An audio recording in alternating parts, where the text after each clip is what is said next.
Hey, you random stranger. I'm so glad you're back for episode 5 of Made in Abyss. Last episode, our kids made it to the second layer really without too much difficulty. They're still, having a grand old time camping out in the foresty depths of the abyss and still marveling, at least in Rico's case, at how beautiful it is and how this is so much further than she's ever been before, even though there's still, quite a few layers to go. What's really interesting is that there's still that reverence for the abyss, and that was made really obvious right from the start. So whether it's Rico's really absolute belief in the fact that the abyss has all the answers that she needs, or it's Uncle Harbo dedicating his life to exploring it, and even calling everyone in Orth the abyss's children. And Shodan one put it really well in a comment.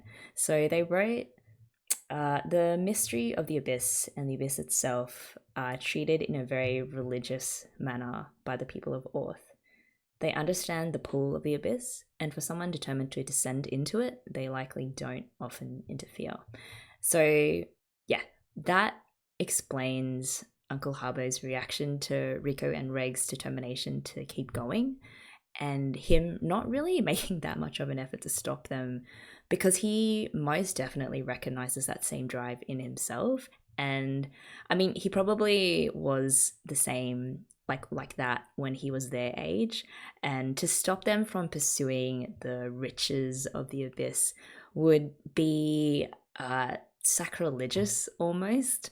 And it also speaks to why someone as strict as Lita would offer assistance to them. And related to that, Britain's Stanaland commented on something that I also really appreciate about the world building in Made in Abyss, and that is how the show captures the wonder of a beautiful and dangerous world, not just in the world itself, but in the way the characters react to and talk about it.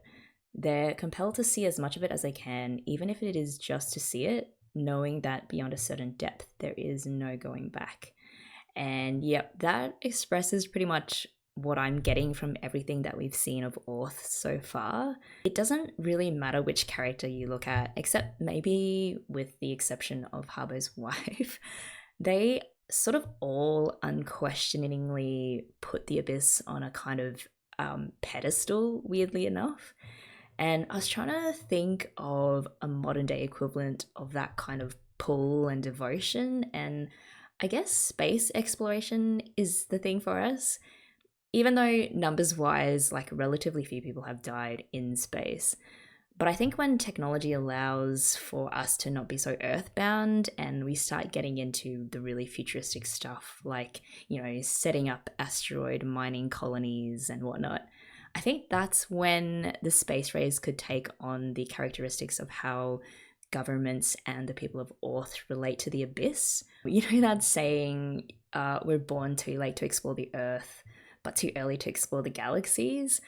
Even so, if you've ever read the accounts of astronauts who have gone into space and back, they almost always describe looking out the window of a space shuttle into the great unknown as an almost religious or spiritual experience. So I guess in that sense, that is our modern point of reference. However, I can't help but feel though that because there's such a strong love, I guess that's a word you could use to for what our characters feel for the abyss.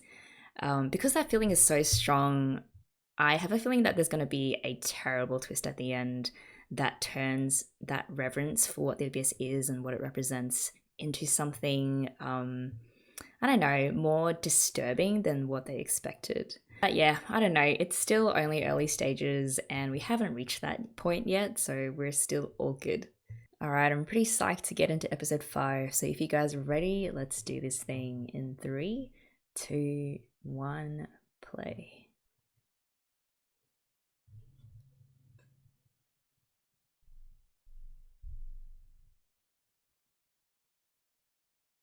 Is this the inverted forest?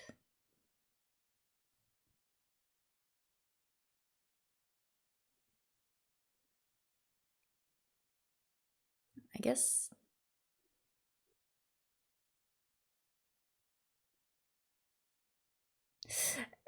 Rico still too happy.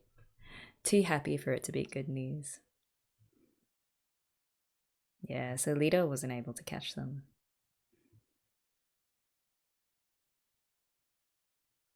Did you really, or did they let you go on purpose? It's like a phoenix? It's got like 4 wings.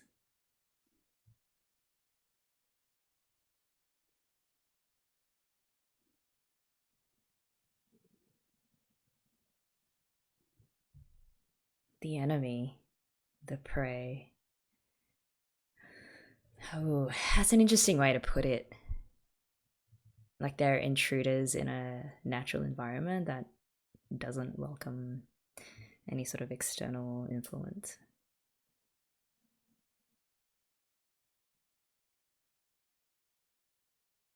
Amagiri.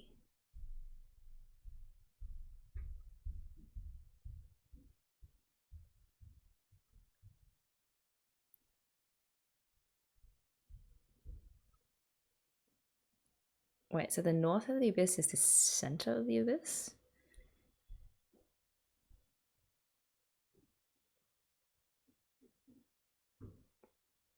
You sound pretty smart.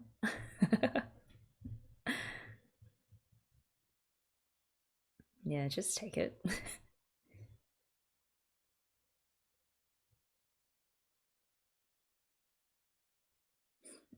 Pretty keen to meet Ozen, I think they were called, the guardian of the Seeker camp.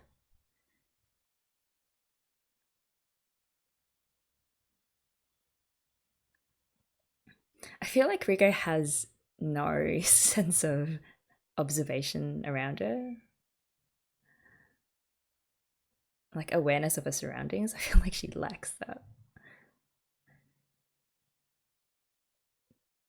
No, this sounds like a trap. Classic trap.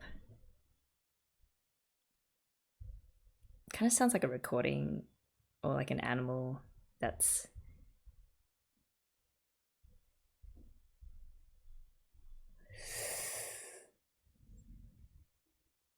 Oh shit.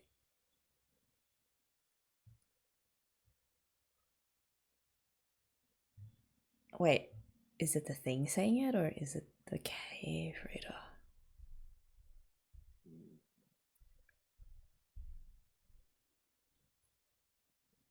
So it was from the creature.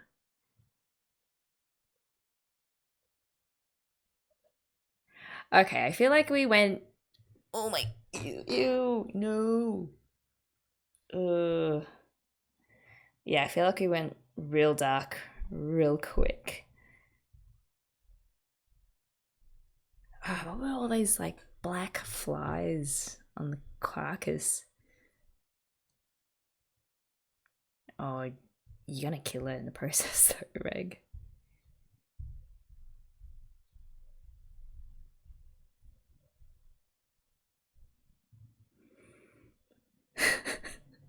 It's so funny. It's like, man, these shows just go from 0 to 100 in a split second. There's like certain episodes where it's really obvious that this is a turning point for the show.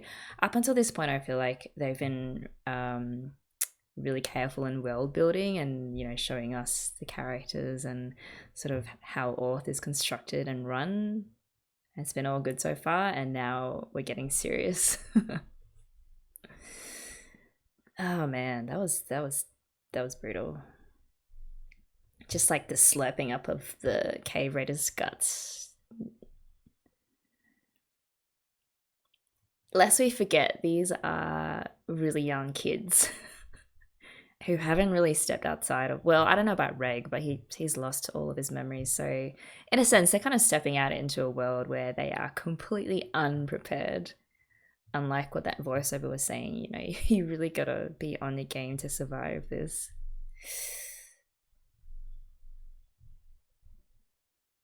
That's interesting. I want to find out what that like scary face hut is.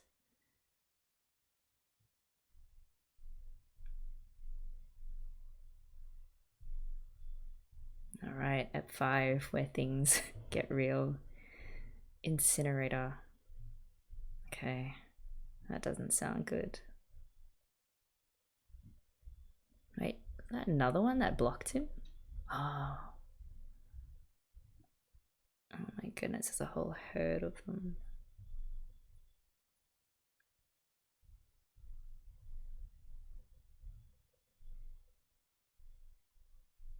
Oh my goodness, she's getting the curse.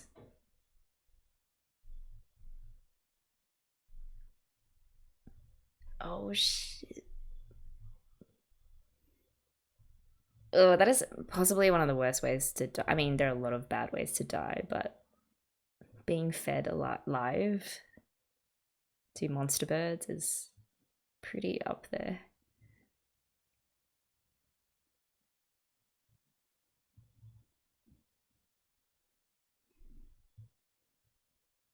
Is Ozen gonna come in and save them?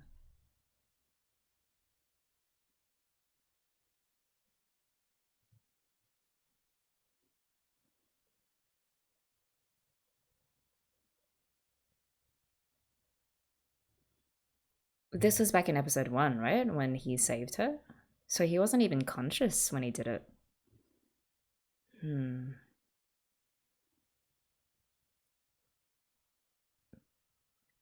That's pretty OP, man.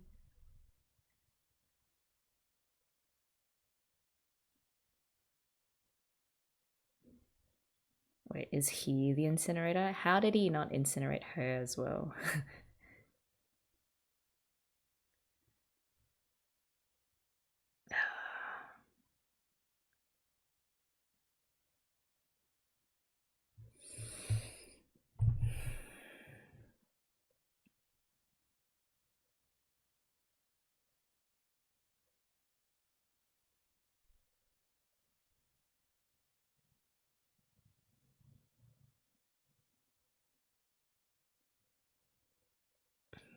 Do some first aid. I don't know.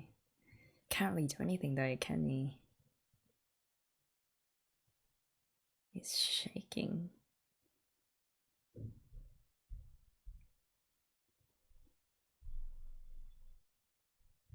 Yeah, I was thinking the same thing. I was like, it's just blind luck that he didn't incinerate her as well. Is he shaking because he's worried that he might have killed her? That's pretty human.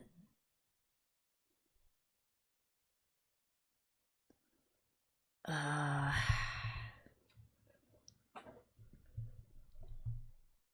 guess Reg is starting to reconcile what he is, like the power that he has.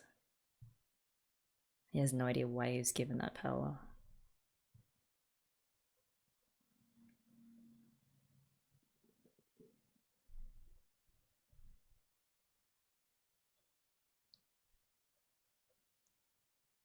Oh, he's blushing. He knows how to be embarrassed and stuff, which is really weird for a robot. In comparison, Rico is like, oh, it's fine. It's all good.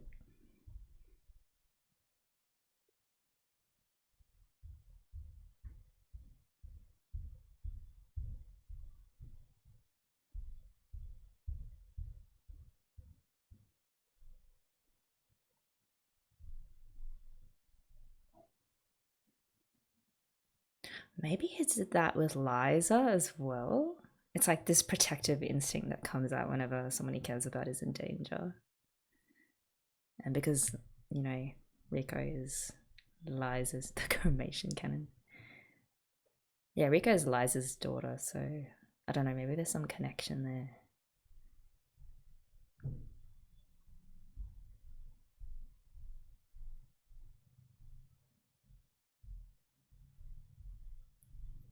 She is wholly unconcerned that she almost died.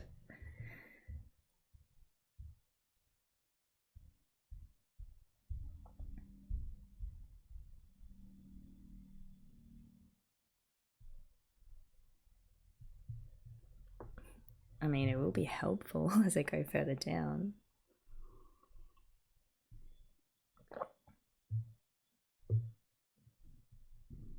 Memory flashback.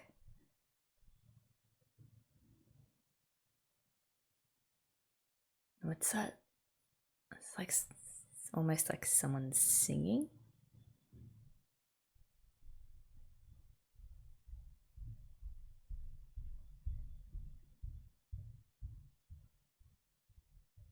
What is happening?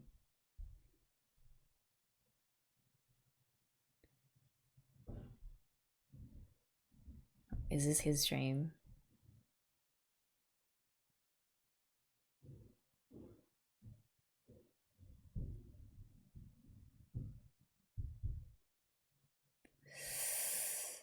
God, I hope that isn't some kind of foreshadowing.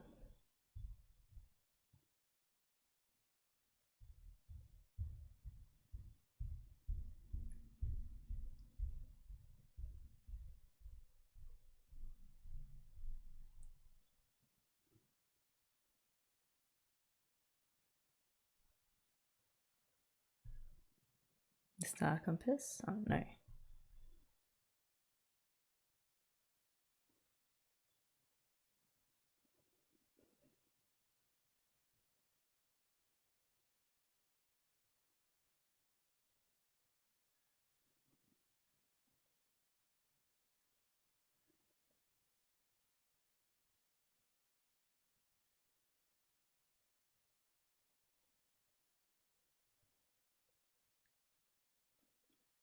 That's a real strength of Rico, is that she kind of just moves on even after a setback.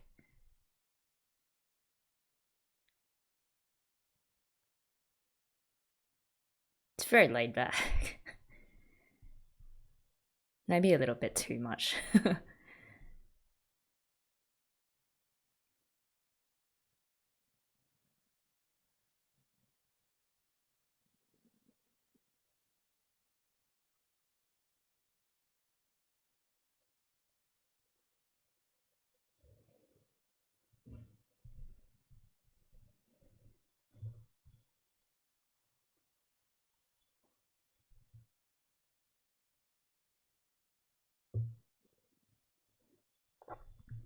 Are you kidding me? They're having like Wagyu steak? What the heck?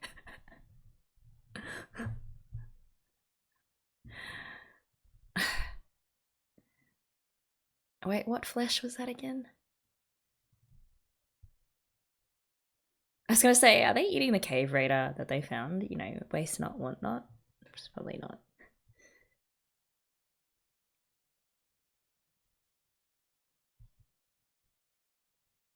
Okay, I thought she was gonna say cave raider, but at least, I don't know.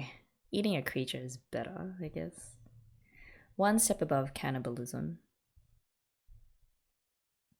Oh, but then they eat humans and then they're eating the thing that eat humans. It doesn't matter. Meat is meat. Whatever.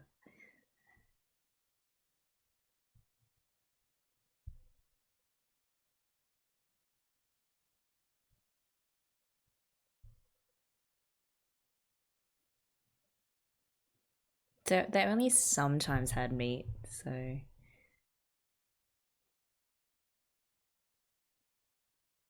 it's a circle of life. Just accept it.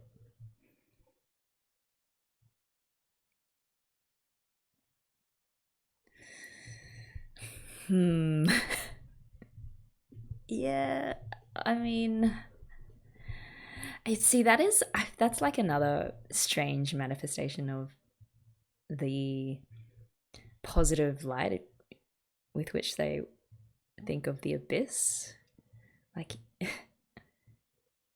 yeah, everything revolves around the abyss. Everything that comes out of it is a blessing in some way, even if some people had to die for it. That's really interesting. And Reg is like, okay.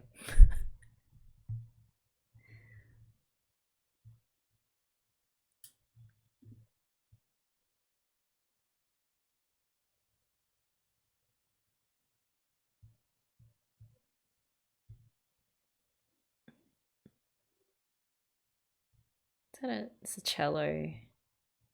I really like the use of string instruments, and then I don't know what that instrument is. Some kind of brass one.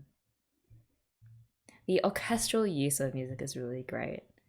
Because I mean, what better way to express the wonder of the abyss than with orchestral music? It's full orchestra.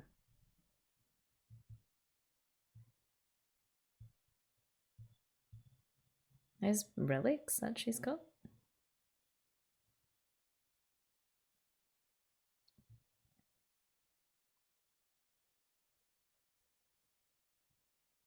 It's Reg doing all the work, going down, carrying Rico.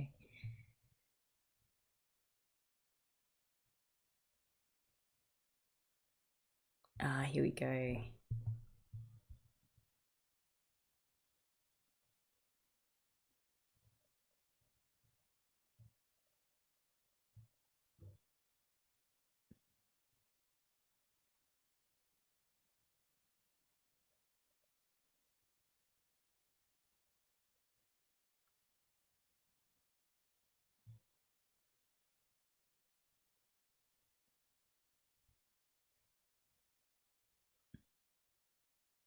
Hmm. That's true. I mean, forests keep out the light. This must have a very thick canopy.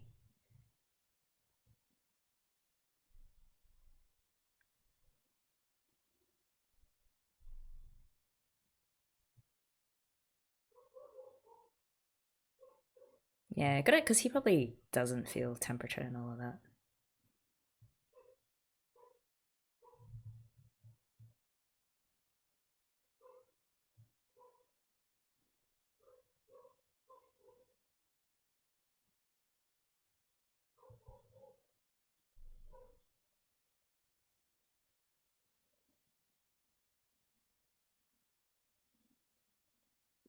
So she watches him sleep.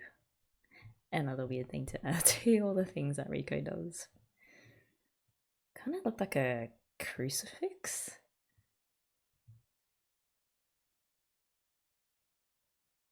Oh god, here we go.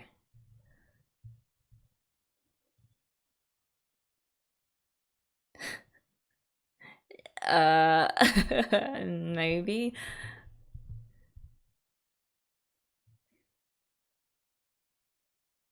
Some kind of orangutan with hooks.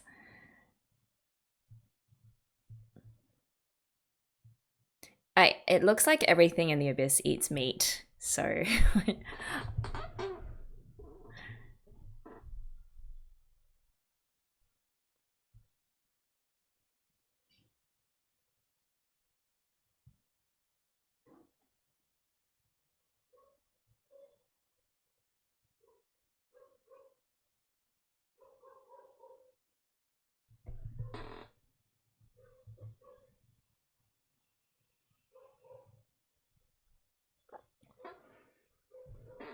how does she know the leader's map? I was just going by pure gut instinct.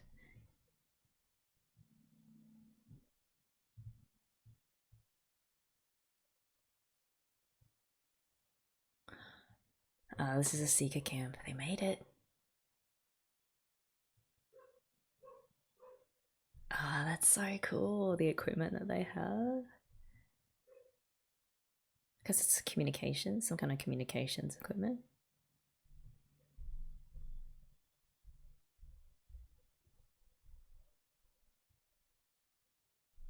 Hmm.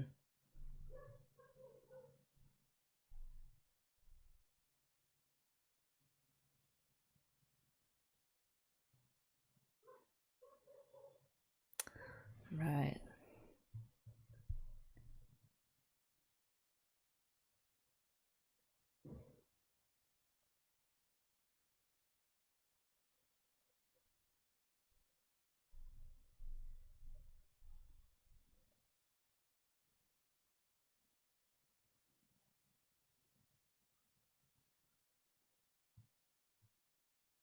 Makes sense.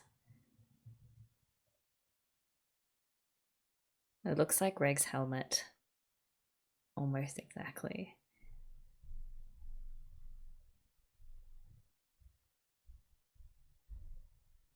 Oh, sort of.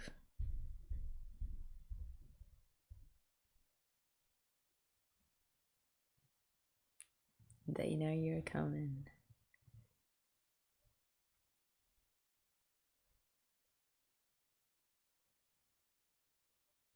I guess I don't trust Reg.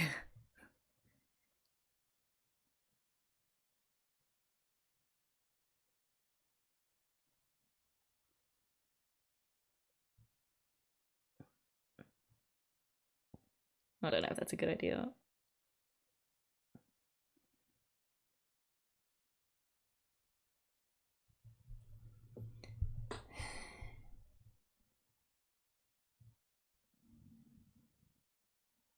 Oh.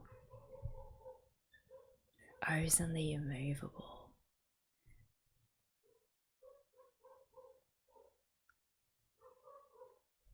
Actually, her eyes look kind of dead.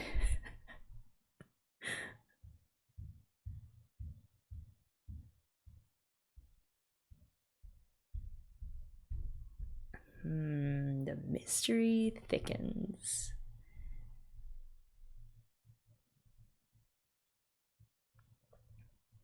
I think Ozen will end up being a boon to their trip and will end up helping them. They probably just have to pass a couple of tests and, well, basically convince her that, I don't know, they're not going to cause any trouble.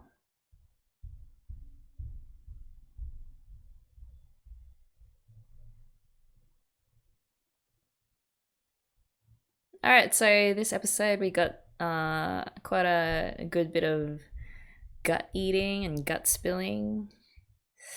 Just getting that much darker and gruesome, which was expected. Still haven't met this character, whoever that is.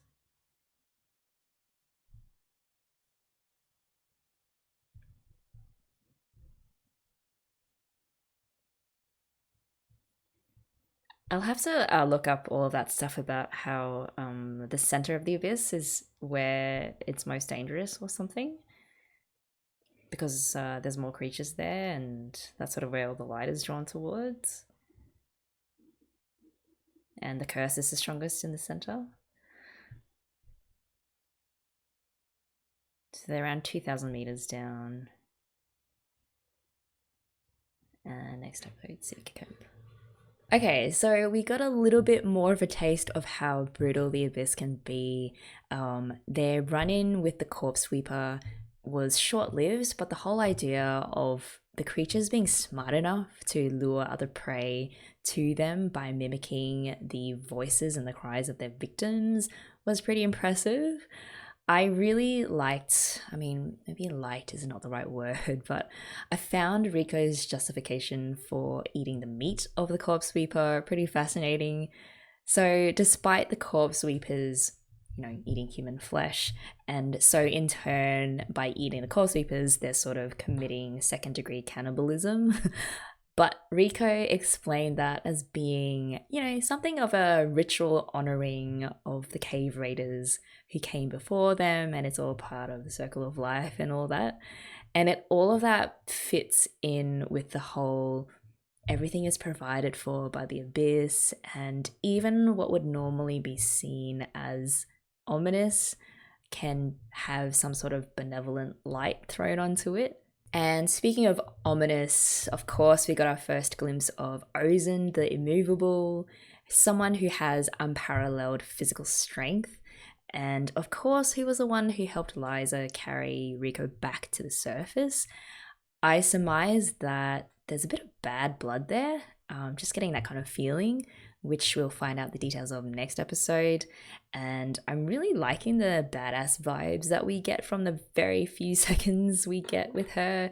And I'm sure she has lots of views or information about Liza that will be really critical to piecing together what happened in that failed mission that they were all sent on.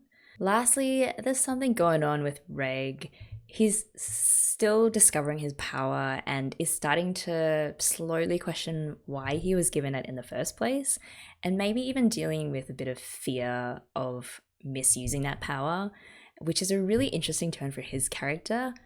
Rico, of course, in her usual style, is enthusiastic as ever and is encouraging him to master the ability to control the incinerator power of his. So, yeah, it'll be interesting to see where that goes. That's pretty much it for my initial thoughts of episode 5. I'd love to hear what you guys got from it, and I'll see you in the comments for that. As always, thank you so much for taking this journey into the abyss with me, and I'm kind of looking forward to how episode 6 will explore more of how much more brutal this journey is going to be. So until then, I hope you have a great rest of the day or night, and I'll see you guys all soon.